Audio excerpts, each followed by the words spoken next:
Hi everyone. So today I'll be continuing my reviews of my games during the Dutch Open. The Dutch Open was my first real life tournament in 18 months, so I was extremely excited to play it. It was played at July 29th to August the 2nd, I believe. Something like, no, August 1st. And I will include links to the tournament results and a really nice photo album in the description so you can get a sense of what the tournament was like. I had a lot of fun. I learned a lot. And there's already a review of my first round against Rob van Zeist on my channel, so you can go check that out. I won that game, and in game 2, I faced Cornel Burzo, who's also a player that's been around the block a few times, much like Rob van Zeist. Rob van Zeist has been around the block even more times, but Cornel Burzo is a very experienced player. He was performing extremely well back in 2019. He hit like 2700 rating or something, which was insane. And recently his performance has been a little bit less strong, but he's still quite a good player. And we had a really interesting game, which was sort of peaceful and nobody did much until I did something and the game went out of control and became really fun. I hope I have as much fun reviewing it as I did playing it, because it was really quite fun. Let's get into it. The beginning of the game wasn't that interesting. I think we were both trying to play quickly because the time settings were 1 hour with 1 time 20-second Byoyomi. And 1 time 20 seconds Byoyomi is very difficult to deal with. So, I was trying to keep out of Byoyomi and preserve my time. And I think he was doing the same. So we played these moves pretty quickly. I'm just, I play with no real intent. I'm just making nice shapes with my stones. Strong groups, strong shapes, and trying to not have any particular weaknesses. I thought that the most interesting point in the game, well, not the most, but the first most interesting point in the game was this Ogema that Cornel played at G14, and this is sort of pseudo-threatening my group on the left side, and it sort of prompts a decision from White, because I don't think it makes sense for Black to play G14 at this particular moment in the game if he's not threatening the White group, because the top side is not very interesting at the moment, and therefore I had to choose whether I take heed or not of Black's attack. And I decided that this attack was fictitious and chose to Tanuki. I kicked and I wedged, and the reason I did this is that I've seen that this Black shape gets really annoyed when White wedges, simply because at this moment, if Black plays A, I cut at B, and if Black connects here, I Keima. And Black cutting is sort of playing Dame, and Black shape is a little bit bad. So in this type of position, Black kind of has to deal with having 2 split groups, and I fancy that. So I simply wedged. My opponent also didn't like this prospect, so he Tanuki'd and still played J2. But already after this combination of G14 and J2, I felt slightly better because I thought these moves are slightly slow and aren't really attacking my groups. So these groups I thought were fine, and I basically get to get a good shape advantage on the right side in the next few moves, and I was pretty content with this. He tried to attack my stones, I ran out, I fixed my shape, and within the next few moves I connected both my weak groups and sort of settled, and I sort of liked the flow of play for me at this particular moment, just because all of the moves that he invested to make my groups look weak, they don't look so useful. They look okay, but they're not amazing, and I felt slightly better, but very slightly, right? This is after all move 60, none of Black's moves look particularly misplaced, not badly anyway, and the game is practically even. We're still playing quite fast at this point, and this was an interesting moment of doubt, in a way, because I'm not a very territory-oriented player. I know a lot of people, they play according to what they count the score is. They count the board, and if they're behind, they do something about it. They try to get back points. And if they're ahead on points, they try to make sure that, they keep that lead. I tend to judge Go by shapes, because there's many forms of profit in Go, not just territory. But even though counting the territorial score is not my main way of judging the game, I still do it for reference, because having multiple perspectives on a game is usually helpful. And I realized here that technically I am somewhat behind on territory, given that black's left side is really big. On the other hand, I as a player really like playing with such really strong connected shapes. White's all strong and connected over here. White's really strong on the lower right, and I like these bastions of strength that let me do stuff. Whereas black's group over here isn't entirely settled, and black's shape on the lower side is a little bit weird. So for example, one variation I was considering was I play m3, m4, and this Hane. And then black Hane runs into the cut, which threatens B, so I would get some settlement on the lower side. Alternatively, black could empty triangle, but this would allow me to push and get profit.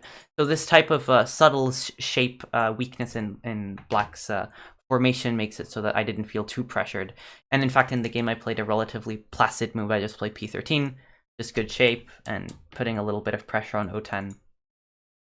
And I mentioned this moment in the game simply because there's a curious dissonance between the territorial score, black's technically ahead on point, and with what I believe is actually the situation in the game, which is that these two groups, they're not weak, they're not desperately weak, I'm not going to attack them or something, but the shapes are weak enough that I'm going to extract enough profit that white's fine here, and in fact I slightly liked white's position.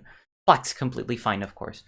My opponent agreed with me that his groups need a little bit of help, and he spent a few moves improving his shape. Here I again had a debate in my head. Do I go for the top side somehow, or do I just go for the shape move threatening to Hane here? And I figured that I should listen to shape and go for the Hane on the head of stones. At this particular moment, however, I was not entirely sure about whether this Hane is helpful. If black just, you know, defends his shape and, okay, it feels bad for black, but what am I achieving? I considered this, but ultimately didn't go for it. And instead, I played O18. I think probably Hane would have been the more principled move, but O18 is also fine. And the idea of O18 actually was that I considered it sente. So I expected black to answer, and I thought that in such a position, black can't really tenuki. So if black tenukis, or black can, but there's a price to be paid, I can cut. And because of how strong these stones are, I can very likely fight probably with this move. And this type of idea.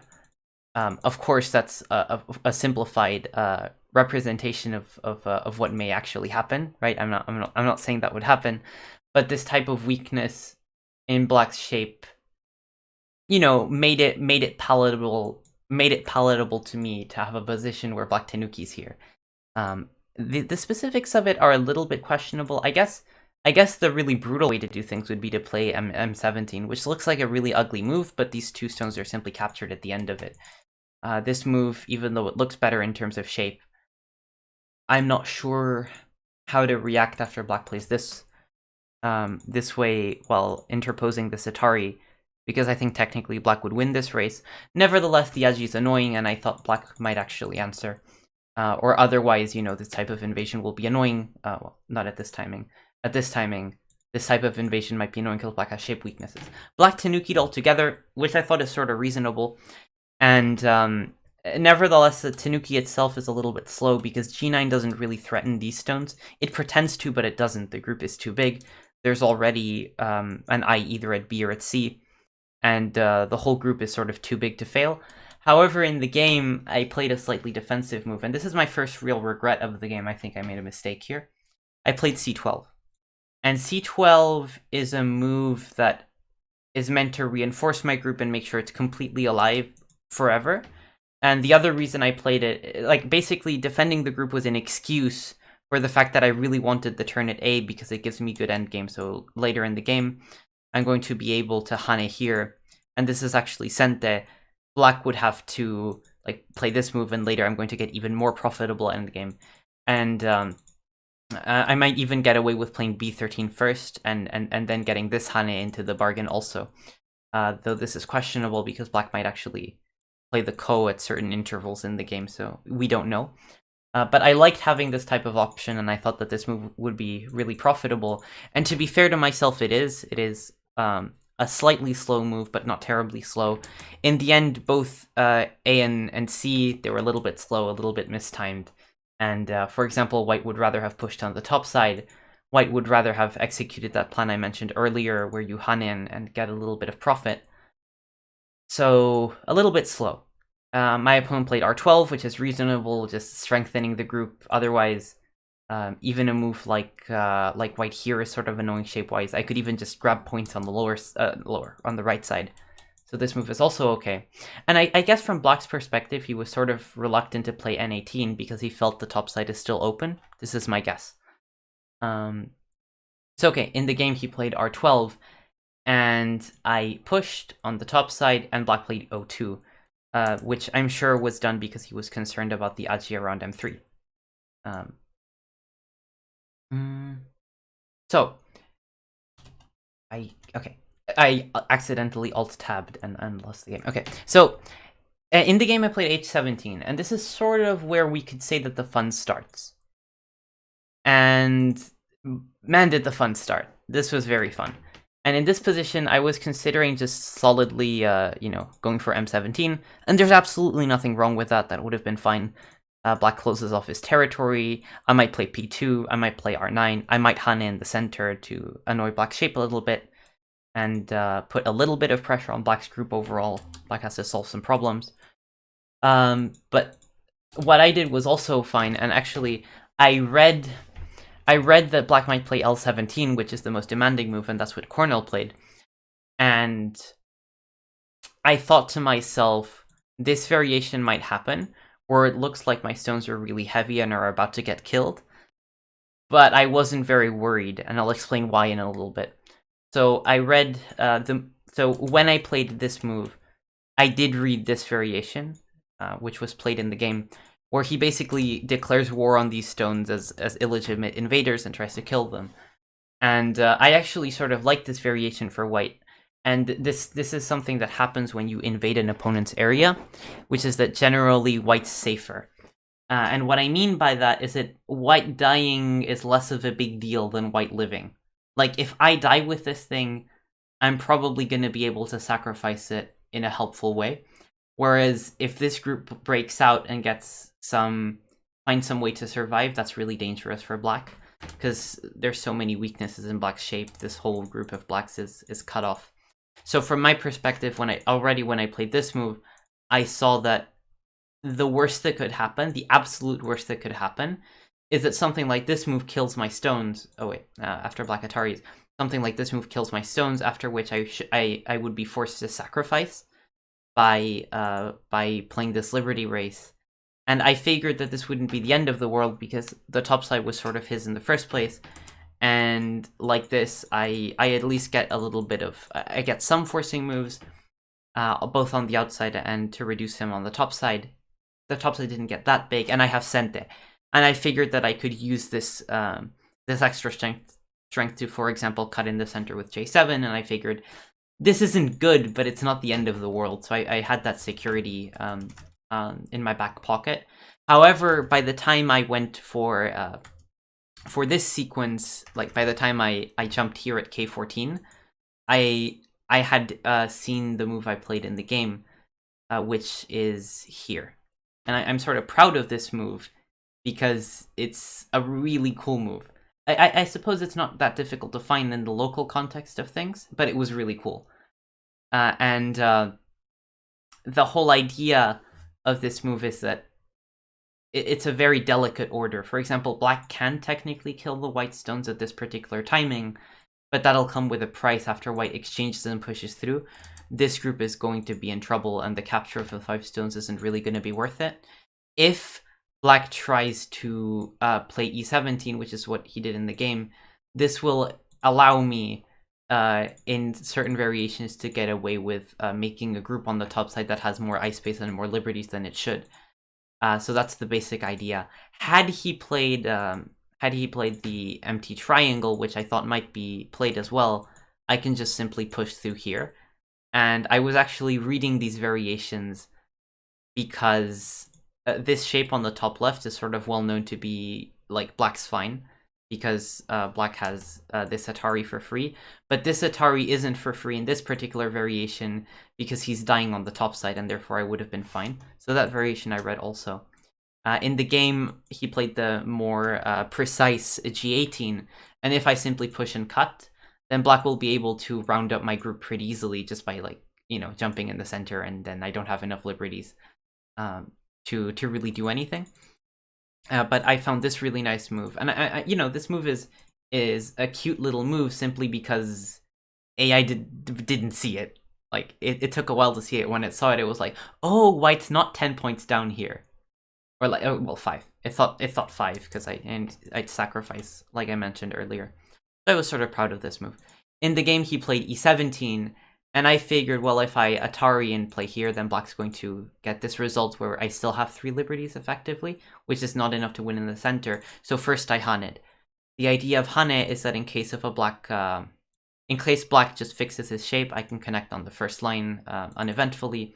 In case black fixes and then well, if he plays here and then fixes, then I can cut, and I'm at least getting a ko in my favor here. And a ko should be perfectly fine for me because I have a local threat and another one and another one and another one.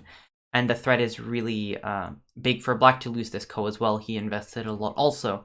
So I thought this ko result would be good, and he played k18, which I expected, because like the other variation doesn't end well for him. Now, what's the difference? Well, now when I play this variation, he has time to go down, and like let's say beforehand, had he now connected, then this variation black also can go down. So it's actually not that different. I guess he could. I guess he could. Yeah. This is actually true, and this is an inaccuracy in my commentary. Black could block here and then connect, and I don't think the difference would be that big. But I guess black's move order is cleverer in the sense that black reserves the right to play k19. He can play it now, or he can omit it. So that's probably accurate from his part. In the game, however, I sort of misread here, and my reading was after this sequence, black doesn't really have time. Oh, now I remember. Now I remember why Hane is bad. So after white takes on the top side, white's threatening to live with A. However, like let's say black defends, white's alive. However, if black quite simply takes an I, white already has enough liberties to make this work. So this is the problem. Yeah, this was black's problem. So this is why I expected k18 and why it's good. So that way, at this particular moment, he doesn't have to play k19. He can fix in the center. And I was reading this sequence, and I read that I lose the liberty race if I simply do something like this. I don't have enough liberties to kill these stones on the top side. So I had to read, well, what if I jump into the corner and go for this co-variation? And I figured that this may be the most precise variation. And I was a little bit concerned about this variation for white, because I wasn't sure if I'm going to get a ko or not, and I'll show what I mean. Let's say now I play something like this, something like this, something like this. Here.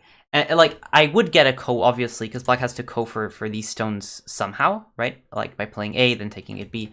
But I was afraid that something like this might become a multiple step ko. So, you know, after something like this, then like white would have to win the ko multiple times in order to have a chance of winning, like actually winning the ko and taking the black stones. It's a multiple step ko. It's not a direct ko. So like, let's say I win the ko. Well, let's say I make a threat, a successful threat. You know, let's make it realistic and play here. And then I take, black could tenuki and do something normal that's not even a threat, and I still can't like win the ko outright because black can still take. And black could even play here for safety and then continue the ko. So I was a little bit scared of these variations, and thus I found a different way to make ko, which is, in my opinion, safer. And that involves taking here. Well, actually not yet. That involves playing here, and then taking. And the idea behind taking is that if black defends on the top side, then I'm going to get what I got in the game. So I'm going to be able to push through at this particular timing. Is it this timing? Oh, no. I'm going to get to play this move, then push through. And by playing the AB exchange, I'm taking black's liberties sufficiently so that this is a direct ko. black takes. If I make a successful threat and then I take back, and then black plays some threat, I can win the ko directly. And this is what I read. However, I read something, I misread something here, which led to me making a very bizarre exchange, which was f16. And actually, when I sent this kifu to my teachers, because I wrote this myself, where they asked if this was a mistake, and I was like, no, it's a genius move, because look, it takes the liberty, and that's important. It isn't important, I just misread horribly. And I'll explain what I misread in a little bit. So the game progressed thusly, and basically I was looking to, in case black plays k19 and tries to, or this move, or this move, actually. This move might be the best because it prevents my AB Atari taking his liberties. I was planning not to play b19, which would transpose back into those variations where I was concerned that I wouldn't get a direct ko, but instead I wanted to play this move. And this move, the idea is that I force a direct ko. It's as if I play here, black plays here, giving me a direct ko instead of pulling back. So I wanted to play this move instead, and I was concerned about black b19. Because I thought, oh, this and cut, right? And remember when I hadn't thrown in, then white can't cut because black can take the stones. So therefore, I thought that I was being a genius by sacrificing the stone and forcing black to have an extra liberty, because now I would be able to kill black.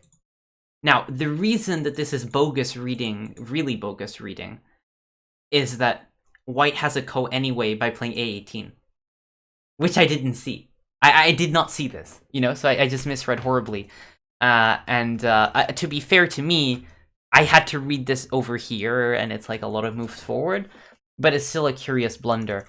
And technically, it would have allowed him to connect and get this ko instead, which is, I think, a better ko for black than the one that was played in the game, because in this particular situation, black can... first of all, black takes first, and black can... Well, black should push here first. First of all, black takes first, and then also he can sort of bail out in some situations. Oh wait, white can't connect because black would win the ko this way. Like, it's not even a ko anymore. So white would have to find a threat, but black can sort of always bail out by playing m18, which makes eyes for black on both sides of the group. So it's a little bit of a safer ko for black, and I'm surprised he didn't go for it. Instead, he connected at f16. Maybe he misread and thought that the ko we would play in the game would be an advantageous one for him for some reason or another. It was not. It was just a direct ko. And once we get to this final position, I was really happy, and I think I have a right to be, because if we go back all of this time, I created this group, right, which sort of looks heavy and like it's in danger, but I was fairly confident that I'd find a good way to sacrifice it. And, you know, in a way, in retrospect, I'm sort of surprised that I played so bravely in a tournament game. I'm sometimes overconfident, which actually came back to bite me in my future games in this particular event. In this game, it led to a really cool sequence where it looked like I was dying with a group, but I sort of, you know, I had the right intuition and then the correct reading to find E18 and find a way to sacrifice this group really dynamically via a ko. And finally, when we reach this ko in the game, I thought that I can only be an advantage, because even though this group looks really big and really heavy, we have to remember that back when I invaded, this was kind of black's top side anyway. Like, of course, not all of it was black's, because I could slide at A or something and reduce it, but all of this territory was black's, and therefore white's, like, this was black's sphere of influence, and therefore I'm not losing as much as it seems. So it can only be a, you know, it's a relatively contained and non-expensive sacrifice, especially if we consider that I got these stones in Sente while playing the ko and playing these sequences, which gave me extra profit around the squares. So I figured that this can only be good for me, because I'm going to get to, you know, black can't possibly lose this ko. It's too heavy for him to lose the group on the top side. So that means I'll basically get something in exchange for a group that wasn't that valuable for me, And this is, I believe, the main way that I got ahead in this game. And the sequence is really cool. I'm sort of proud that I won in a way that's so like aesthetically pleasing with such a sacrifice, because it's quite dynamic. It was really risky in retrospect, but I don't know. My intuition sort of told me that I should be able to find a good way to sacrifice these stones. Though that intuition failed me later this tournament, so I don't know what to say. In this particular game, Black figured out that I have many co-threats to kill these stones, so he decided to cut the cord and let them die off. But this means I profited big on the left side for the group on the top side. And at this particular point, I figured I'm a little bit ahead. Endgame went, in fact, quite well for me. I think now we're both in Byoyomi, even though it's only move 140, and I was trying to play fast in the Fuseki. Reading out these sequences correctly was really taxing on both of us, because it's a mess up there. And by move 140, we both just entered Byoyomi, I believe. And even though we were in Byoyomi, I think I played reasonably accurately in the endgame. He, I think, did not. He made some mistakes and my lead grew. For example, I think B6 is not very big, because it's not sente, it's not forcing anything. Q2 is huge, just the whole lower right corner. Just visually, the left side is not that big. We could count it to be specific, but I don't think it's necessary. I played P2, and I think now my lead has grown quite big. Endgame progressed normally from now on. I don't think either one of us made any big mistakes. Until a little bit later, he made one subtle... he did one subtle thing wrong, and I think that was F10. So what he did was he wanted to threaten this cut and just force me to answer by playing here or something. But the thing is, I get to play H2. And what H2 does is that if Black cuts, I can live over at H4. So I'm not really suffering. And one would ask, well, what's the problem? Black just plays H4 himself and forces me to connect. Well, now this move is sente, for the stone at B. And that exacerbates the cutting point at C. And this will cost Black later in the game. And by later, I mean in a couple of moves. So this was not a good exchange for Black. In the game, he peeped.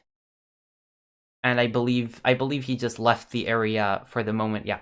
But this is already dangerous, because once I play J3, Black can't even sacrifice the stones easily, because then I play L2 and just kill everything. So he has to be careful. And that's, like, in the game, he tried to sort of fix the issue by building in the center, and then, like, figuring out some weird first lane connection. You'll see what he did. He connected, which is fine. And here, if I cut, then Black is actually fine. Well, actually, Black. The reason Black's fine is not that he can cut here yet, but that he can make eyes on the lower side, more or less, in serviceable fashion. However, when I play N2, Black can't cut, because now Black would get cut over here. And this is why this exchange is sort of harmful for Black in a lot of situations, because it allows this cut at the end of the bargain. And even Black connecting at L2 doesn't work, because now my cut would be functional. Well, yeah. A and B are miai. So Black had to play this slightly ugly move at L3, and finally Black's lower side turned into exactly 1 point, and Black had to connect in Dame, and I got Sente to reduce the center that Black was trying to build. So finally, I think with the added mistakes of B6, which was a little bit small, and then this mistake, which let me get in H2, and eventually this exchange, which exacerbated the cutting points and allowed me to reduce the center, my lead got extended, and finally I won the game by 8 points. But that's, I mention it only because if I lost as many points in the endgame as he lost in the endgame, then he would have won, because I think I was only slightly better after the ko on the top side. Nevertheless, the top side was the main event of the game. It was a really fun sacrifice. I had fun playing this game. I have to be careful, because I have a tendency to play variations that are fun, that appeal to me, and this is one of those. And in a tournament with such arguably brutal time settings, then time preservation maybe would have been more intelligent. And I could have I could have taken fewer risks and played, played quite simply to play also, just build this way and partition the top side in a non-risky fashion. On the other hand, I'm sort of happy that I was confident enough to go for this in a tournament game and find the accurate combinations, and that led to a slightly beautiful win. I have to say that f16 was quite a blunder, and it could have allowed him to make a much safer ko. I think he didn't play it because maybe he misread or had the wrong intuition on this ko, and he believed maybe that he would get a two-step ko. Like maybe he thought he had more liberties than he did, or maybe he missed that I could exchange this move and take his liberties. Like, for example, if in this case I go for this, then the ko is a multiple step ko, right? So I have to time my exchanges quite accurately in order to get a direct ko, and maybe he missed that. F16 was not the best move, but otherwise the combination was quite accurate and I was quite proud of it. And later in the endgame, in 22nd Byoyomi, I'm happy that I played accurately enough to get a lead against a player that I remember Cornel Burzo would often win points against me in the endgame a couple of years ago, and I've been improving that department of my game, so that's appreciated. I'm happy that I can do that anyway. Other than that, this move was a bit slow. C12, it's this group is way too big to fail. It can easily make its second eye anytime it wants, and B and C, like one of those is already an eye. So here I was a little bit too conservative. I have to watch that tendency. So that's my perspective on my mistakes that game. Also some fun stuff. It was a very nice game to play. I had a lot of fun with those combinations on the top side. And I hope that you as the viewer also had some fun watching them, because, it's a cool game. That's all for this review. I'm now 2-0 in the Dutch Open. Of course, I mean eventually I went 4-2, and we'll talk about the other games in future videos. But for now, I'm 2-0. I ended the first day 2-0 against Rob Van Zeist and Cornel Burzo, which felt quite good. And very interesting games overall, and quite happy I got to play them. That's all. Thank you for watching, all of you guys, especially those of you who got to the end. Remember to like if you like the video. If you have questions, you can comment. I can answer them, and we can discuss the game if you have any thoughts. And subscribe if you want to. And other than that, see you next video.